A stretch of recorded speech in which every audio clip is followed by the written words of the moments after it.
Varicose veins తో బాధపడుతున్నారా? దసరా సందర్భంగా ఉచిత కన్సల్టేషన్, సర్జరీపై 20% వరకు డిస్కౌంట్.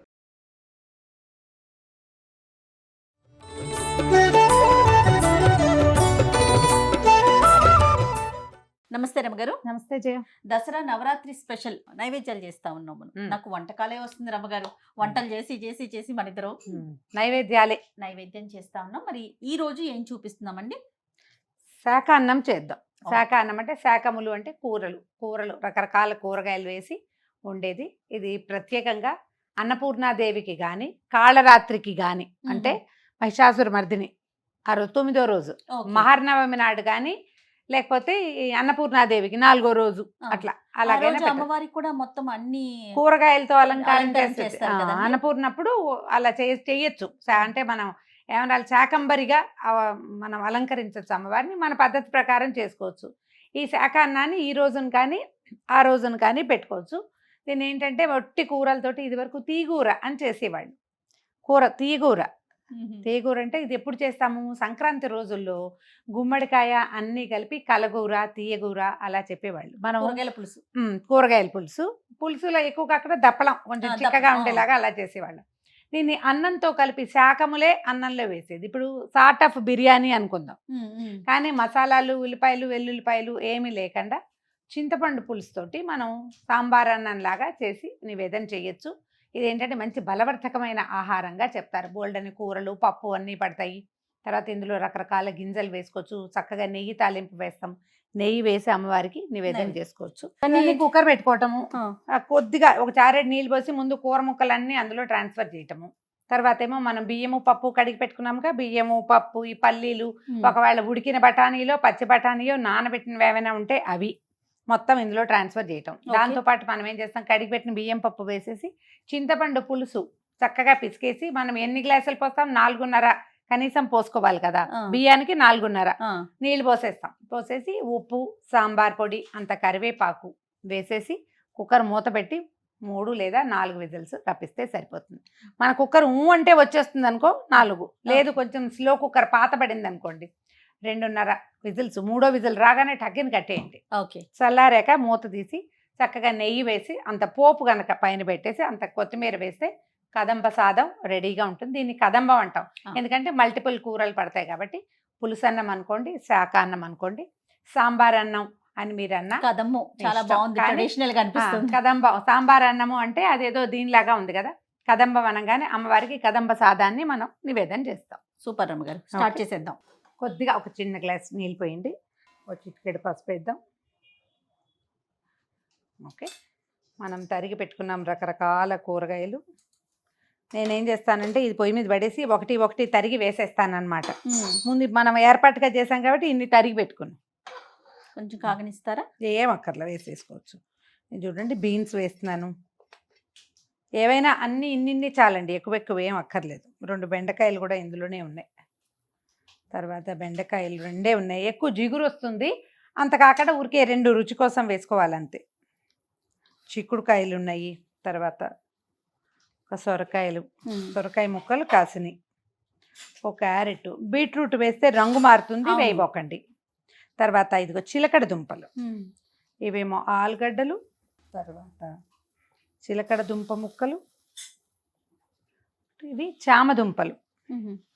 పచ్చిమిర్చిని చిన్న ముక్కలు చెయ్యొద్దు, ఊరికే ఒక ఘాటు పెట్టి అప్పుడు ఏమవుతుందంటే దాన్ని రుచి వస్తుంది కానీ అది కలిసిపోకుండా ఉంటుంది.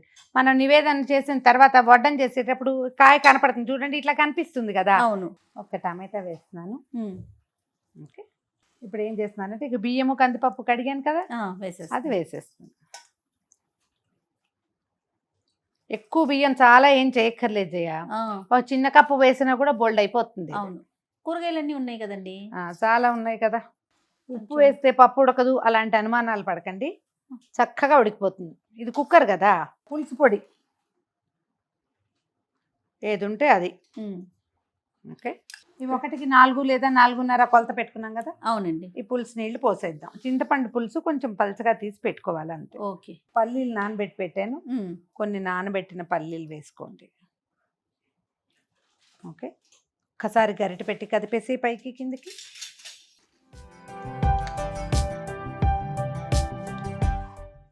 మంచి ఫ్రెష్ కరివేపాకు తుంచి దీంట్లో పడేయండి. మనం ఇందులో ఒక చుక్క నూనె నెయ్యి ఏమీ వేయలే. అవును. అవునా? తర్వాత తాలింపు వేసుకోవటమే. చివరికి తాలింపు వేసుకుంటాము. మూత పెట్టేద్దాం. ఓకే. కుక్కర్లో చేసుకుంటే అతిపెద్ద వెసులుబాటు ఏంటంటే ఇదే. చిన్న కుక్కరే ఫుల్గా ఉంది కాబట్టి 3 విజిల్స్ రాగానే ఆపేసేయచ్చు. ఓకే అండి. ఓకే. రమ్మగారు, 3వ విజిల్ వచ్చింది, ఆపేద్దాం. మీరు వేసిన కూరగాయలకి అన్నానికి ఇది పొంగి పొర్లిద్ది అనుకున్నా నేనైతే. కానీ సరిపడా నీళ్ళు పోసాము. కుక్కర్ మంచిదన్నమాట. కొంచెం విశాలమైనది పెట్టుకుంటే సరిపోతుంది. మరి ఇంకదేగా చెప్పాలి, బంగారు కుక్కర్, అందుకని మాట రమ్మగారు కుక్కర్ అండి, అందుకని కుక్కర్ మంచిదని చెప్పి ప్రమోషన్ చేసుకుంటున్నారు చూడండి. ఇంకా అయిపోయినాక మనం తాలింపు వేసుకోవటం రమ్మగారు. ఇది చల్లారంగానే దీంట్లో తిరగమాత పెట్టడము, కొంచెం కొత్తిమీర వేసుకోవటము, నివేదన చేసుకోవటం అంటే. ఓకే. రమ్మగారు విజిల్ అయిపోయినట్టుందా? చూడ్డానికి ఎంతో బాగుంది. అవునండి. ఏదైనా పెద్ద దాంట్లో చేస్తే ఇప్పుడు చూడు, పచ్చిమిర్చి తీసేయచ్చు అని చెప్పైనా పచ్చిమిరపకాయ పైకి వచ్చేసింది చూడు. దీనికి ఏం చేయాలంటే ఓ మూకుడు పెట్టుకుని కొంచెం కొద్దిగా నూనె మరి కాస్త నెయ్యి వేసి చిన్న తాలింపు వేసి దీని మీద వేసేస్తే అంతే సరిపోతుంది. నూనె నెయ్యి వేయండి. నెయ్యి వేస్తేనే బాగుంటుంది. దీంట్లో మీరు జీడిపప్పులు కూడా వేసుకోవచ్చు. ఓకే. మళ్ళీ పులిహార పప్పులాగా అక్కర్లేదు. సాంబార్ తిరగమాత పెట్టుకుంటాం కదా, మెంతులు, మినపప్పు, ఆవాలు, కొంచెం జీలకర్ర అవి వేసి కాస్త ఇంగు వేయటము, తాలింపు వేసుకోవటం, కాస్త కొత్తిమీర కట్ చేసి పైకి పరిచేసి దీన్ని ఎట్లా చూడు, ముక్కలన్నీ పైకి వచ్చినాయి కదా, తిరగేస్తే ముక్క చెక్క కిందకి వెళ్ళిపోతాయి. నా మెథడ్ ఏంటంటే పచ్చిమిర్చి వచ్చేస్తుంది. అమ్మవారి నివేదనకైతే తాలింపు మొదటే వేసేస్తా కుక్కర్లోనే. మామూలుగా మనం విడిగా చేసుకునేటట్టయితే ఈ 2 పచ్చిమిరపకాయలు తీసి పక్కన పెట్టి తిరగమాత పెట్టేస్తాను. కొత్తిమీర వేస్తున్నాను దీని మీద. ఆ పోపు కూడా వేసేసి, కొత్తిమీర చేత్తో తుంచితే వచ్చే సాటిస్ఫాక్షను చాక్తో తరిగితే రాదు. ఒక చిన్న స్పూన్ ఆవాలు వేయండి. దాల్చిన చెక్క కూడా వేసుకోవచ్చు, దీనికి మంచి సువాసన వస్తుంది. మీ ఆసక్తి ఉంటే గనక, ఆ వాసన అదంతా నచ్చితే గనక వేసుకోవచ్చు. ఆవాలు చిట్టుపట్లాడుతున్నాయి కదా, ఒక చిన్న స్పూను మినపప్పు, కొద్దిగా జీలకర్ర, ఇంగువ, నివేదనకి కాబట్టి కొంచెం జీడిపప్పులు, కరివేపాకు మనం మొదటే వేసేసాం కదా.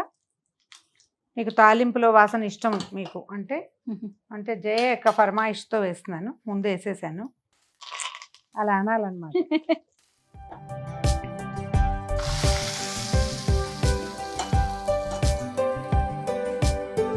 ఒక్కసారి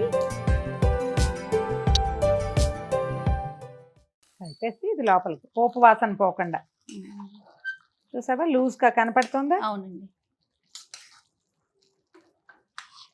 పప్పు చక్కగా ఉడికిపోతుంది. దీనికి ప్రధానమైన పద్ధతి ఏంటంటే పప్పు బియ్యం ముందు నానబెట్టుకోవాలి. అవును. నానిన పప్పు చక్కగా బాగా ఉడుకుతుంది, కలిసిపోతుంది. ఒక ప్రసాదాలకే కాదు రమ్మగారు, వంటకి కూడా పప్పు కానీ తిన్న నానబెట్టుకుంటే.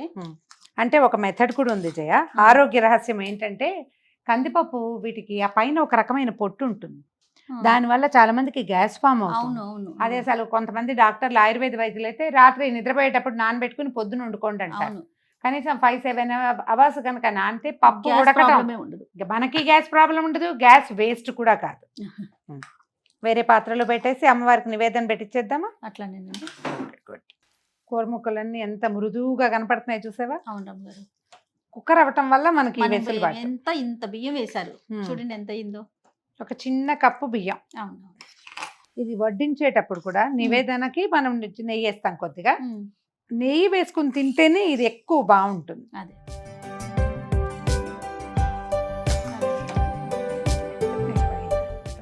శాకంబరి దేవికి అత్యంత ప్రీతిపాత్రమైన శాకాన్నం, చింతపండు తగ్గించటము, పెంచటము, ఇవన్నీ మన అలవాటు ప్రకారం చేసుకోవటమే. ఇలా నేను చెప్పిన కొలతల్లో చేస్తే చక్కగా వచ్చేస్తుంది. ట్రై చేసి చూడండి. అమ్మవారికి నివేదనలో ఒకరోజు తప్పకుండా ఈ శాకాన్నాన్ని లేదా కదంబ సాదాన్ని చేసుకోండి. తప్పకుండా రమ్మగారు. మరొకసారి సుమన్ టీవీ ప్రేక్షకులందరికీ దసరా శుభాకాంక్షలు.